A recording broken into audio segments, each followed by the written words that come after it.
Assalamualaikum warahmatullahi wabarakatuh. Selamat siang semuanya. Perkenalkan, nama saya Dede Azhar Rusdiana atau biasa dipanggil Dea. Dan sekarang kita akan membahas topik yang sangat penting, yaitu kemampuan bahasa asing di era globalisasi. Hadirin yang saya hormati, pernahkah Anda membayangkan hidup di dunia di mana kita bisa memesan makanan dari Italia, bekerja untuk perusahaan di New York, atau bahkan hanya sekedar mengobrol bersama teman-teman dari Jepang? Namun sekarang kita tidak perlu lagi membayangkannya, karena kita sedang hidup di dunia itu saat ini. Batas-batas antar negara bukan lagi berupa tembok tebal, tetapi selembar layar kaca. Namun yang menjadi pertanyaannya, apakah kita benar-benar siap untuk menjadi warga dunia, atau kita hanya akan menjadi penonton di pinggiran saja? Dan kunci untuk membuka dunia tersebut yaitu bahasa asing. Teman-teman, banyak orang mengira bahwa belajar bahasa asing hanya soal menghafal kosakata. Namun, berdasarkan riset mutakhir dengan teknologi MRI yang dilakukan oleh Cambridge University Press, mengatakan bahwa belajar bahasa asing mampu mengubah struktur otak kita secara fisik.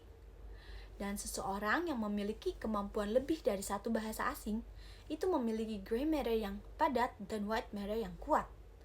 Sistem saraf menghubungkan 4 lobus otak dan mengkoordinasikan antar wilayah otak. Artinya, belajar bahasa asing merupakan workout atau senam otak yang kompleks yang bisa kita lakukan.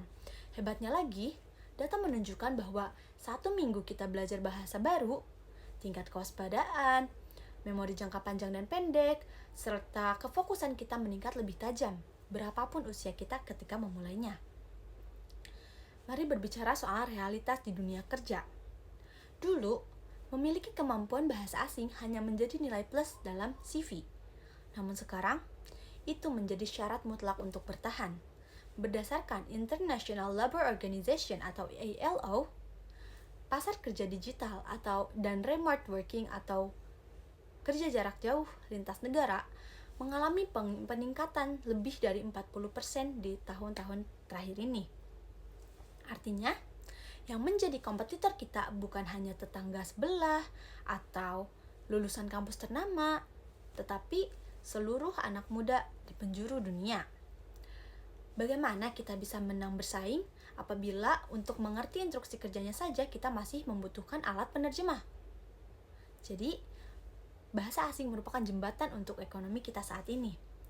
Selain itu, orang yang memiliki kemampuan bahasa asing memiliki peluang yang jauh lebih tinggi untuk lolos rekrutmen, karena perusahaan mencari seseorang yang memiliki soft skill dengan kesadaran multikultural, di mana karyawan mampu berkomunikasi bersama klien internasional tanpa hambatan.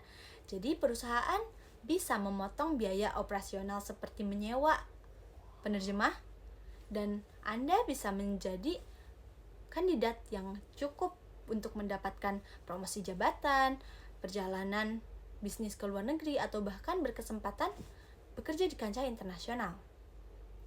Jadi, jangan takut untuk belajar bahasa asing. Jangan takut salah, jangan takut dikira sok keren. Karena bahasa asing menjadi jembatan ekonomi kita. Belajar bahasa asing bukan berarti kita merupakan identitas bangsa. Justru dengan menguasai bahasa asing, kita mampu membawa nama bangsa Indonesia ke panggung internasional. Selalu ingat prinsip ini. Kuasai bahasa daerahmu, cintai bahasa nasionalmu, dan taklukkan dunia dengan bahasa asingmu. Sekian, saya Dea. Terima kasih. See you on the top.